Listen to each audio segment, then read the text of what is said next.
નમસ્તે વિદ્યાર્થી મિત્રો, આગળના વિડીયોની અંદર આપણે મેન્ડેલનો એક સંકરણનો પ્રયોગ જોયો. બરાબર, મેં તમને સવિસ્તાર સમજાવ્યો હતો. તો મેન્ડેલે એક લક્ષણ લઈ અને એક સંકરણનો પ્રયોગ દર્શાવ્યો છે. તો આગળ એ એક સંકરણનો પ્રયોગ આપણે જોઈશું. એમાં અમુક સંકેતોની તમને શું કહેવાય સૂચના આપેલી છે કે સંકેતો કેમ આપણે કેપિટલ ટી અને સ્મોલ ટી લીધું છે. જો આપણે મૂળાક્ષરીય સંકેતોનો પ્રત્યેક જનીન માટે ઉપયોગ કરીએ, જો આપણે મૂળાક્ષરીય સંકેતોનો પ્રત્યેક જનીન માટે ઉપયોગ કરીએ તો મોટી લિપિને F1 તબક્કામાં વ્યક્ત થતી અભિવ્યક્તિ માટે લેવી અને નાની લિપિને અન્ય વ્યક્ત થતી અભિવ્યક્તિ માટે ઉપયોગમાં લેવી. તમને બધાને ખબર છે કે આપણે ઉદાહરણ તરીકે ઊંચાઈના લક્ષણમાં ઊંચી અભિવ્યક્તિ માટે કેપિટલ ટી અને નીચી અભિવ્યક્તિ માટે સ્મોલ ટીનો ઉપયોગ કર્યો. બરાબર, જે શું છે એકબીજાના એલીલ. કેપિટલ ટી અને સ્મોલ ટી શું છે એકબીજાના એલીલ. બીજા શબ્દોમાં આપણે કહીએ તો ઊંચાઈ માટેની એલીલ જોડ કયા પ્રકારે હશે? કેપિટલ ટી અથવા તો કેપિટલ ટી સ્મોલ ટી. અને બીજા શબ્દોમાં આપણે કહીએ કે નીચા છોડ માટેના એલીલ સ્મોલ ટી હશે. મેન્ડેલે પણ સાબિત કર્યું કે શુદ્ધ સંવર્ધિત વટાણાની ઊંચી અથવા તો નીચી જાતમાં એલીલ જોડ સમયુગ્મી એટલે કે કેપિટલ ટી અથવા તો સ્મોલ ટી હશે. બરાબર, જ્યાં કેપિટલ ટી સ્મોલ ટી છોડના જનીન પ્રકાર અને ઊંચા અને નીચા વર્ણનાત્મક શબ્દો જે છે એ છોડના સ્વરૂપ પ્રકાર કહેવામાં આવે છે. તો આપણે રિઝલ્ટની અંદર જોયું હતું. બરાબર, અહીંયા જોયું હતું કે સ્વરૂપ પ્રકાર અને જનીન પ્રકાર 1:2:1. તો એ કેવી રીતે આવે છે એ તમે અહીંયા સમજ્યા. મેન્ડેલે જોયું કે F1 વિષમ યુગ્મી કેપિટલ ટી સ્મોલ ટીનો સ્વરૂપ પ્રકાર દેખાવમાં બિલકુલ કેપિટલ ટી પિતૃને સમાન હોય છે. એટલા માટે જ તેમણે સૂચવ્યું કે અસમાન કારકોની જોડમાંથી કોઈ એક કારક બીજા કારક ઉપર પ્રભાવી થઈ જાય છે. આ યાદ રાખવાનું છે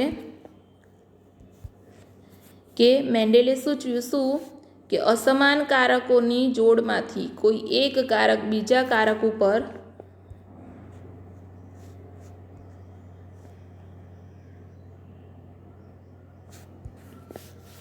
કારક ઉપર પ્રભાવી થઈ જાય છે અને એમને શું કહેવામાં આવે છે? પ્રભાવી કારક. એમને શું કહેવામાં આવે છે? પ્રભાવી કારક. એવી જ રીતે બીજાને શું કહેવામાં આવે છે? પ્રચ્છન્ન કારક. તો આવા કિસ્સામાં કેપિટલ ટી ઊંચાઈ માટેનું જનીન અને સ્મોલ ટી એ નીચા એટલે કે વામનતા માટેનું કારક જે પ્રચ્છન્ન છે તેના પર પ્રભાવી છે. એટલે તમે અહીંયા શું કહી શકો કે કેપિટલ ટી એ ઊંચાઈ માટેનું કારક, સ્મોલ ટી નીચા માટેના કારક ઉપર પ્રભાવી છે. બરાબર, બીજા આપણે ઉદાહરણોનો પણ અભ્યાસ કરીશું તો સમજ પડી. પ્રભાવી કારક અને પ્રચ્છન્ન કારક. પ્રભાવી કારક પોતાની અભિવ્યક્તિ વ્યક્ત કરી શકે છે, પ્રચ્છન્ન કારક પોતાની અભિવ્યક્તિ વ્યક્ત કરી શકતા નથી.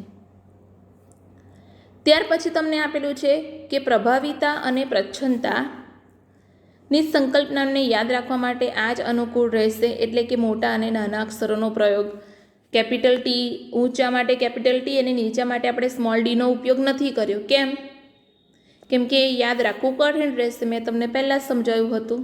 બરાબર, તો જ્યારે કેપિટલ ટી સ્મોલ ટી છોડ એક લક્ષણનું નિયંત્રણ કરતા જનીન માટે વિષમયુગ્મી છે તેને એક સંકરણ કહેવામાં આવે છે. અને કેપિટલ ટી સ્મોલ ટી વચ્ચે આવેલ સંકરણને એક સંકરણનો પ્રયોગ કહેવામાં આવે છે. બરાબર છે. ત્યાર પછી આપણે જોઈએ થોડું વધારે ડિટેલમાં કે આ નિરીક્ષણ પરથી પ્રચ્છન્ન પિતૃ લક્ષણોની અભિવ્યક્તિ કોઈપણ સંમિશ્રણ વગર ક્યાં આવે છે? F2 પેઢીમાં આવે છે. અને એના પરથી આપણે તારણ કાઢી શકીએ કે જ્યારે પણ અર્ધીકરણ થાય ત્યારે ઊંચા અને નીચા છોડના જન્યોનું નિર્માણ થાય છે અને ત્યારે પિતૃ છોડના એલીલ એકબીજાથી અલગ અથવા તો વિશ્લેષણ પામે છે અને તે માત્ર એક જ એલીલ જન્યુમાં પ્રવેશે છે.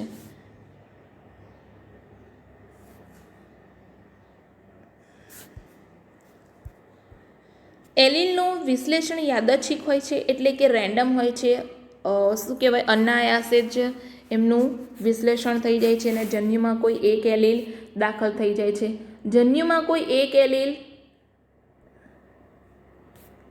હોવાની સંભાવના 50% હોય છે. આ સંકર પ્રયોગોના પરિણામો પરથી પ્રસ્થાપિત થઈ ચૂક્યું છે. બરાબર, આપણે જે પ્રયોગો કર્યા એમાંથી સાબિત થઈ ગયું છે કે કોઈ એક એલીલ હોવાની સંભાવના જન્યુમાં કેટલી છે? 50%. આ પ્રકારે કેપિટલ ટી છોડના જન્યુમાં કેપિટલ ટી છોડના જન્યુમાં કેપિટલ ટી એલીલ અને નીચા છોડમાં સ્મોલ ટી એલીલ હોય છે. આ યાદ રાખવાનું.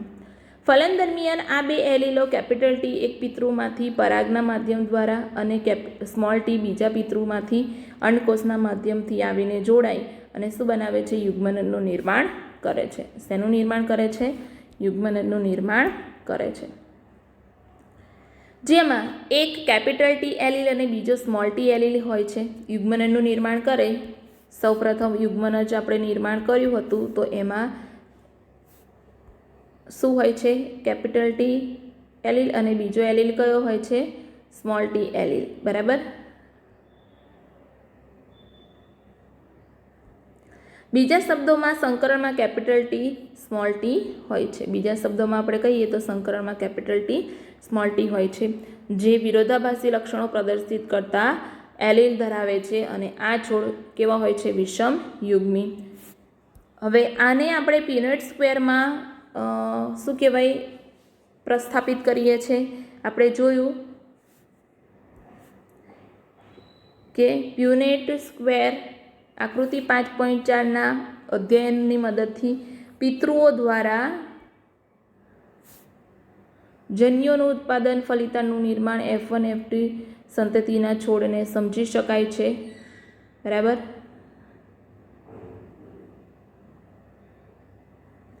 જે કોણે સમજાવ્યું? બ્રિટિશ જનીનશાસ્ત્રી રેજિનાલ્ડ સી પ્યુનેટે. એટલા માટે એને પ્યુનેટ સ્ક્વેર કહેવામાં આવે છે. તમે અહીંયા જોઈ શકો છો કે શરૂઆતમાં ઊંચા અને નીચા છોડ લીધા, જેવા આપણે લીધા હતા એવા જ કેપિટલ ટી સ્મોલ ટી. હવે એમાંથી બે જન્યુઓ ઉત્પન્ન થયા, સમજન્યુઓ, કેપિટલ ટી સ્મોલ ટી. બરાબર. અહીંયા સ્મોલ ટી, અહીંયા સ્મોલ ટી, કેપિટલ ટી. બંને વચ્ચે જ્યારે સંકરણ થયું ત્યારે F1 પેઢીની અંદર આપણને, તમે અહીંયા જોઈ શકો છો કે બધા જ કેપિટલ ટી સ્મોલ ટી જનીનો જોવા મળ્યા. હવે આ જે કેપિટલ ટી સ્મોલ ટી જે જનીનો છે એ નર અને માદા તરીકે લઈ અને એમનું શું કરાવ્યું? સ્વફલન કરાવ્યું. તો એમાં વિષમયુગ્મી જનીનો હોવાથી બે જન્યુઓ જોવા મળ્યા, કેપિટલ ટી સ્મોલ ટી. અને એમનું જ્યારે સંકરણ કરાવવામાં આવ્યું ત્યારે એક જે છે એ કેપિટલ ટી મળ્યું, બીજું જે છે એ સ્મોલ ટી મળ્યું અને બીજા જે બે છે એ કેપિટલ ટી સ્મોલ ટી મળ્યા. તો આપણે જે પ્રયોગમાં જોયું હતું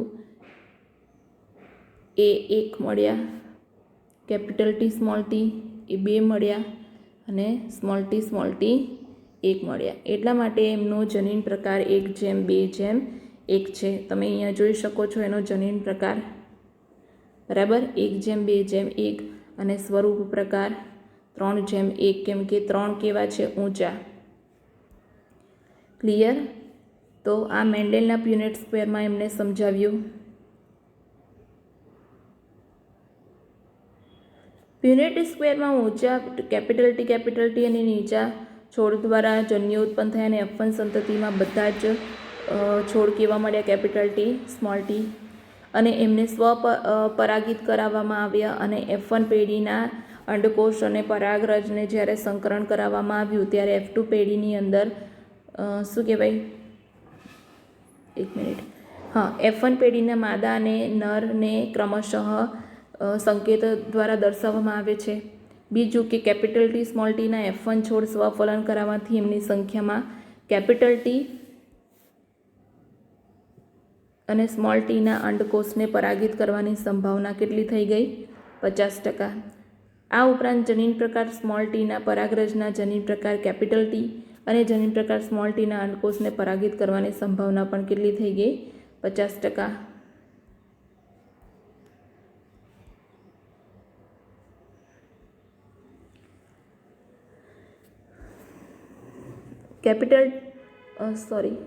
કેપિટલ ટી અને સ્મોલ ટીના અંડકોષને પરાગિત કરવાની સંભાવના 50% અને સ્મોલ ટીના અંડકોષને કેપિટલ ટી અને સ્મોલ ટીના અંડકોષને પણ પરાગિત કરવાની સંભાવના 50%. અને ફલનના પરિણામે આપણને શું મળ્યું છે? ફલિતાંડ.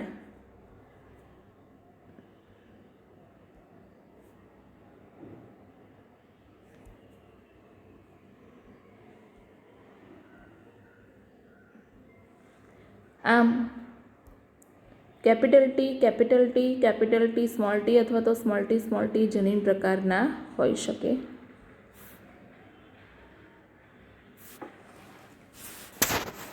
ઓકે, આગળ પુનેટ સ્ક્વેર દ્વારા યાદચ્છિક ફલનના પરિણામ સ્વરૂપ. પુનેટ સ્ક્વેર દ્વારા યાદચ્છિક ફલનના પરિણામ સ્વરૂપ 1/4 કેપિટલ ટી એટલે કેટલા? 25%. 1/2 કેપિટલ ટી સ્મોલ ટી એટલે કે 50%. અને 1/4 કેપિટલ સ્મોલ ટી એટલે કે 25%. જોઈ શકાય છે પરિણામ. તમે આ પરિણામ અહીંયા જોઈ શકો છો. બરાબર છે. જો F1 પેઢીમાં જનીન પ્રકાર કેપિટલ ટી સ્મોલ ટી હોય અને સ્વરૂપ પ્રકાર ઊંચા હોય છે, F2માં ઊંચા છે, બરાબર, કેટલાક ઊંચા હોય જેમાં કેપિટલ ટી અને સ્મોલ ટી પણ હોય છે, તો બાહ્ય સ્વરૂપથી તેઓને ઓળખી શકાતા નથી. તો એટલા માટે એમના જનીન પ્રકારની વાત કરવામાં આવે છે કેપિટલ ટી સ્મોલ ટી. આથી જનીન પ્રકાર કેપિટલ ટી સ્મોલ ટીમાંથી માત્ર એક જ લક્ષણ કેપિટલ ટી ઊંચાની અભિવ્યક્ત થાય છે. કેપિટલ ટી સ્મોલ ટી હોય તો એમાંથી કેપિટલ ટી અભિવ્યક્ત થાય છે. આથી કહેવામાં આવે છે કે લક્ષણ ટી અથવા તો ઊંચા એલીલ સ્મોલ ટી અથવા તો નીચા લક્ષણ ઉપર પ્રભાવી છે. એટલે કે કેપિટલ ટી અને સ્મોલ ટી બંને હોય તો એમાંથી કયું લક્ષણ અભિવ્યક્ત થાય છે? Capital T. એટલા માટે એવું કહેવામાં આવે કેપિટલ ટી સ્મોલ ટી ઉપર પ્રભાવી છે અને એ લક્ષણ પ્રભુતાની અસર દર્શાવે છે. એ લક્ષણ શેની અસર દર્શાવે છે? આ જ લક્ષણ F2માં પ્રભુતાની અસર દર્શાવે છે અને બધા જ છોડ ઊંચા થાય છે. તો ફાઇનલી આપણને સ્વરૂપ પ્રકાર 3:1 અને જનીન પ્રકાર 1:2:1 મળે છે. તો જનીન પ્રકાર આપણને આ જે મળે છે એ પ્રમાણે આપણે ગાણિતિક દ્વિપદીની અનુસરીને આપણે દર્શાવીએ તો શેને અનુકૂળ? ax + by² માં અભિવ્યક્ત થાય છે. તો એને આ રીતે દર્શાવી શકીએ. તમે અહીંયા જોઈ શકો છો 1/2 કેપિટલ ટી + 1/2 સ્મોલ ટી² તો એનું આપણે વિસ્તરણ કરીએ તો આપણને શું મળે છે? 1/2 T + 1/2 small T multiply 1/t capital T + 1/t small T, બરાબર. 2 વખત એને આપણે ક્રોસ કરવાનું છે તો આપણને રિઝલ્ટ શું મળે છે?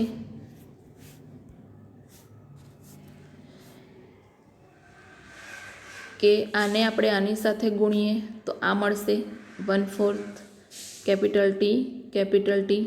ત્યાર પછી આ જે વચ્ચેવાળું છે એ એઝ ઇટ ઇઝ રહેશે 1/2 અને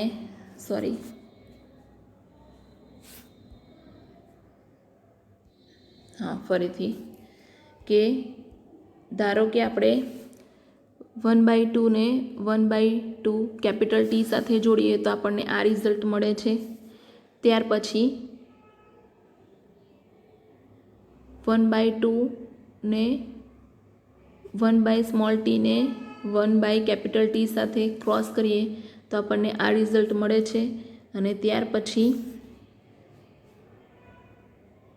1/2 ને સ્મોલ ટી ને 1/2 સ્મોલ ટી સાથે કરીએ ત્યારે આપણને આ રિઝલ્ટ મળે છે.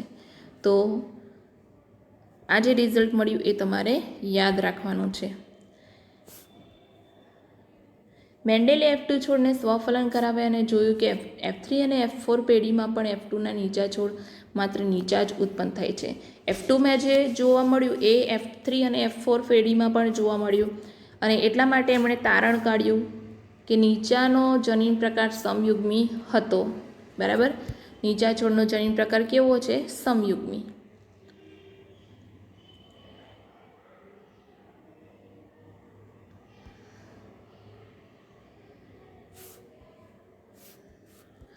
ઉપરના ફકરા પરથી સ્પષ્ટ થાય છે કે ગાણિતીય સંભાવનાના પ્રયોગ દ્વારા જનીન પ્રકાર પ્રમાણની ગણતરી કરી શકાય છે. જે આપણને જનીન પ્રકાર મળ્યું છે એની ગણતરી કરી શકાય છે, પરંતુ એ કસોટી સંકલન દ્વારા સંભવ બને છે. ઉદાહરણ તરીકે F1 અથવા તો F2માં ઊંચા છોડનો જનીન પ્રકાર T અથવા સ્મોલ ટી છે એવું અનુમાન થઈ શકતું નથી. એટલા માટે F2 ઊંચા છોડના જનીન પ્રકારના નિર્ધારણ માટે મેન્ડેલને F2ના ઊંચા છોડને નીચા છોડ સાથે સંકરણ કરાવ્યું. એટલે આને કહેવામાં આવે છે કસોટી સંકરણ, કે આપણને જે રિઝલ્ટ મળ્યું એ પ્રોપર મળ્યું કે નહીં એ ચેક કરવા માટે મેન્ડેલે શું કર્યું? કસોટી સંકરણ કર્યું, ટેસ્ટ ક્રોસ કર્યો.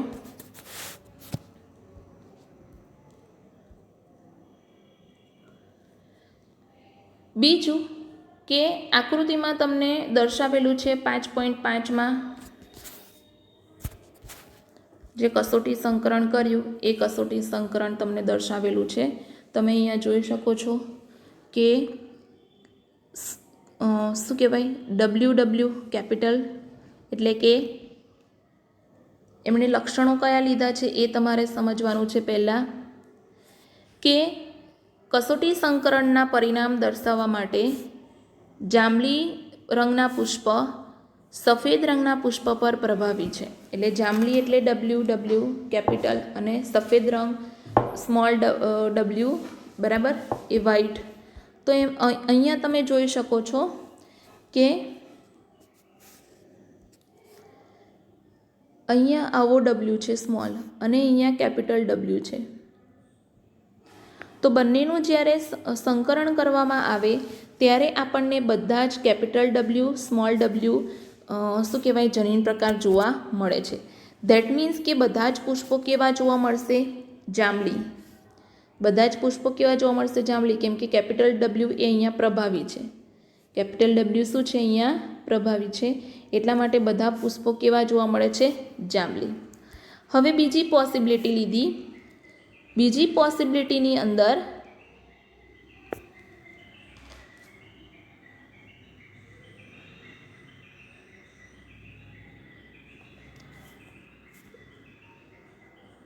કેપિટલ W, આ બાજુ કેપિટલ W અને અહીંયા કેપિટલ W, સ્મોલ w, બરાબર.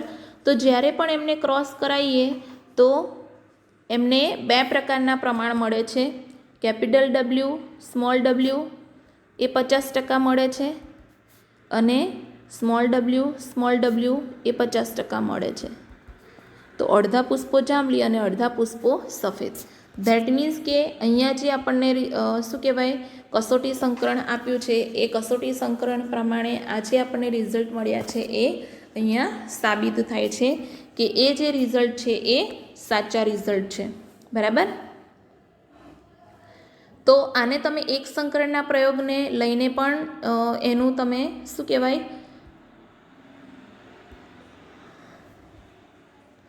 કરી શકો છો કસોટી સંકરણ.